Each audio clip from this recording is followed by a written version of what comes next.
Assalamualaikum warahmatullahi wabarakatuh. Nama saya Santia Kusuma Wardani. Saya dari program studi Pendidikan Agama Islam NIM 230101900068. Saya di sini akan sedikit menjelaskan materi mata kuliah Psikologi Pendidikan tentang konsep dasar psikologi pendidikan. Kita mulai yang pertama, yaitu definisi psikologi pendidikan. Istilah psikologi itu bisa disebut sebagai ilmu jiwa ya teman-teman. Psikologi juga berasal dari dua kata dari bahasa Yunani yang berasal dari yang pertama yaitu kata psyche atau jiwa, dan yang kedua yaitu kata logos yaitu ilmu. Jadi dua kata tersebut digabungkan, jika digabungkan itu menjadi psikologi dan berarti ilmu jiwa. Psikologi itu bisa dikatakan ilmu jiwa, ilmu yang mempelajari ilmu jiwa atau menyelidiki ilmu jiwa. Yang selanjutnya yaitu definisi psikologi pendidikan menurut Gleitman. Psikologi didefinisikan sebagai ilmu pengetahuan yang berusaha memahami perilaku manusia. Jadi kita bisa mempelajari perilaku manusia itu dengan cara menggunakan ilmu psikologi itu, mempelajari gerak-gerik manusia, mempelajari perilaku setiap harinya itu seperti apa. Lah, alasan cara melakukan sesuatu dan juga memahami cara makhluk tersebut berpikir itu juga bisa, berperasaan itu juga bisa termasuk ke dalam definisi psikologi pendidikan menurut Gleitman. Baik, untuk yang selanjutnya yaitu tujuan psikologi pendidikan. Itu menurut para ahli itu ada dua ya. Yang pertama menurut Lindgren, tujuan psikologi pendidikan adalah untuk membantu guru dan perkembangan perspektif pada guru dalam memahami proses pendidikan yang terbaik. Jadi kita sebagai guru itu harus memahami proses pendidikan yang terbaik untuk murid, untuk anak didik kita, atau untuk misalkan kita sebagai kakak itu bisa memahami proses pendidikan yang terbaik untuk adiknya itu seperti apa. Nah, kita itu termasuk tujuan psikologi ya. Untuk yang kedua yaitu menurut Bernard. Bernard mengemukakan bahwa pada dasarnya tujuan psikologi pendidikan adalah untuk memahami bagaimana proses belajar mengajar cara lebih efektif dan tepat sasaran. Lah, ini yang paling susah ini. Jadi gini ya, menurut setiap orang itu berbeda-beda. Jadi kita harus memahami dulu sikap anaknya bagaimana, kriteria anaknya itu bagaimana. Ya, ini yang dimaksud anak itu seorang murid ya. Jadi kita itu harus bisa membuat si murid itu menjadi menyukai pelajaran tersebut. Jika orang itu tidak suka, bagaimana cara kita bisa membuat anak tersebut menjadi suka dengan pelajaran tersebut. Jadi itu tergantung pada diri kita sendiri untuk mengajak si anak atau membuat media pembelajaran yang menarik buat si anak tersebut. Jadi anak tersebut bisa tertarik untuk belajar tentang pelajaran tersebut, tidak malas-malasan lagi. Lah, mungkin untuk anak-anak di usia SD atau TK seperti itu ya, itu memiliki kreativitas yang sangat tinggi. Jadi kita itu sebagai guru untuk jika kita sebagai guru SD atau TK dan di bawahnya itu, kita harus kreatif mungkin, karena si anak tersebut, anak di usia SD ke bawah itu menyukai tentang kreativitas atau hal-hal yang menarik. buat dirinya. Jadi kita harus kreatif, harus mungkin bisa membuat mind map ya, gambar-gambar hewan atau gambar-gambar yang menarik atau bagaimana, itu tergantung dengan diri kita sendiri sebagai guru. Selanjutnya yaitu ruang lingkup psikologi pendidikan. Yang pertama, development atau pengembangan. Kita harus bisa mengembangkan suatu ilmu. Ya, mungkin ya kalau di buku-buku pegangan untuk siswa atau guru itu kan terdapat definisi. Lah, definisi itu mungkin ada yang tidak bisa dipahami oleh siswa-siswa. Jadi kita sebagai guru itu harus bisa mengembangkan ilmu itu, bisa mengembangkan kata-kata itu, kalimat itu agar bisa lebih dicerna oleh para siswa itu, bisa diterima dan siswa itu bisa memahaminya. Untuk yang kedua yaitu learning atau belajar. Jadi kita semua itu harus belajar. Untuk anak-anak dari lahir sampai tua itu wajib belajar. Mungkin ya itu dari pemerintah kan itu ada program wajib belajar 9 tahun. Ya, itu yang diwajibkan. Itu yang diwajibkan itu ada 9 tahun ya. Itu. Jadi kita harus belajar. Umpama ada waktu luang gitu, kita juga bisa manfaatkan dengan belajar. Atau kita daripada kita mengisi waktu luang dengan hal-hal yang tidak penting, kan mending kita belajar ya. Baik, yang untuk ruang lingkup ketiga yaitu motivasi. Jadi kita itu harus memiliki motivasi dalam hidup kita untuk belajar atau untuk semangat hidup lah, seperti itu. Untuk yang selanjutnya yaitu teaching atau mengajar. Jadi kita kalau mengajar itu harus seperti guru-guru yang menarik. Jadi jangan sampai anak-anak bosan kepada kita hanya karena cara mengajar kita itu monoton. Jangan seperti itu. Kita harus bisa mengembangkan. Tadi ya, balik lagi ke yang ruang lingkup psikologi pendidikan yang pertama, itu kan mengembangkan lah. Kita harus mengembangkan kreativitas kita.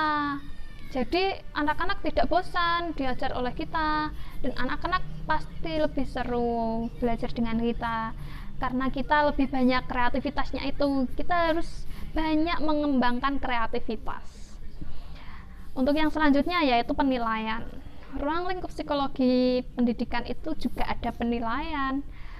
Tidak hanya sekedar apalah ilmu itu, tidak, itu ada penilaian juga. Dan yang terakhir yaitu ISO yang mempengaruhi interaksi mengajar dan belajar. Nah, ini itu bisa jadi isu itu ada orang berkata kalau ini gurunya bagaimana. Jadi kita itu harus berkreativitas tinggi, menjaga nama baik dan lain sebagainya lah. Selanjutnya saya akan menjelaskan tentang faktor yang mempengaruhi hasil belajar. Untuk yang pertama, saya akan menjelaskan pengertian belajar terlebih dahulu. Apa itu belajar? Belajar itu apa sih? Jadi gini, belajar adalah serangkaian kegiatan jiwa raga untuk memperoleh perubahan tingkah laku dan pengalaman. Nah, dengan belajar kita dapat mengubah tingkah laku kita. Mungkin ya dulu kita tingkah lakunya seperti kekanakan. Dengan belajar kita sekarang menjadi lebih dewasa. Yang kedua yaitu memperoleh perubahan atau memperoleh pengalaman ya. Itu kita dengan belajar dari SD sampai SMA, kita pastinya kita pastinya itu memperoleh pengalaman yang berbeda-beda. SD mungkin pengalamannya hanya itu saja, temannya cuman itu saja. Untuk SMP mungkin ya, ini SMP itu kita memiliki teman dari berbagai daerah, berbagai tempat, dari ya luar desa kita lah. Untuk SMA apalagi ya, itu mungkin ada yang di pondok, ada yang di pondok juga. Yang di pondok itu mungkin kenalannya ada juga yang dari luar Jawa, juga ada yang dari luar negeri, mungkin ada juga ya. Jadi kita itu pengalamannya setiap belajar itu pasti berbeda. Oke, yang selanjutnya yaitu menuju ke intinya ya, faktor-faktor yang mempengaruhi belajar. Faktor internal ini sangat mempengaruhi ya. Faktor fisiologis yang pertama, sangat menunjang atau melatar belakangi aktivitas belajar. Keadaan jasmani yang sehat akan berpengaruh lain dibanding saat kita merasakan sakit. Jadi kita itu kalau belajar itu harus posisi badan itu sehat dan kita harus fit, tidak boleh sakit. Jadi kita itu harus menjaga kesehatan tubuh kita biar kita semangat, kita enggak gimana ya, biasanya kan itu malas-malasan ya kalau kita sedang sakit itu ya. Jadi kita harus menjaga kebugaran tubuh kita dengan berolahraga, mengkonsumsi makanan 4 sehat 5 sempurna, itu wajib. Itu kan membuat tubuh kita menjadi sehat. Jadi kita kalau belajar itu jadi semangat, tidak ada bermalas-malasan lagi. Kita harus sehat, pokoknya kita tuh harus sehat. Apalagi di sekarang ini kan banyak itu ya, ini kan lagi pandemi juga, belajarnya online, daring, sekolahnya itu ya daring. Terus kita juga harus menjaga kesehatan, kalau tidak kan kita jadi malas ya untuk belajar. Apalagi kan daring jika susah sinyal itu Masya Allah banget. Itu kita gimana ya, untuk mencari sinyal aja susah. Itu kita sudah merasa aduh gimana nggak ada sinyal. Mungkin ada rasa putus asa, walaupun sedikit, tapi kan ada itu rasa putus asa, rasa malas itu pasti ada kan. Rasa malas itu pasti manusiawi. Jadi kita itu harus sehat. Jikalau kita tidak sehat, pembelajaran daring seperti ini, kita itu semakin malas. Jadi kita malas sekali untuk belajar. Jadi posisi badan harus fit, kita harus menjaga agar keadaan jasmani tetap sehat. Nutrisi juga harus cukup, jangan lupa imbangin juga dengan vitaminnya. Untuk yang kedua yaitu faktor psikologis, yaitu faktor yang mendorong atau memotivasi belajar. Faktor-faktor tersebut diantaranya yang pertama yaitu adanya keingintahuan. Lah, kita itu harus memiliki rasa kepo ya. Untuk bahasa gaulnya kan kepo itu. Kita itu harus memiliki rasa keingintahuan tentang apa itu ilmu ini, ilmu itu. Kita harus kepo tentang itu semua.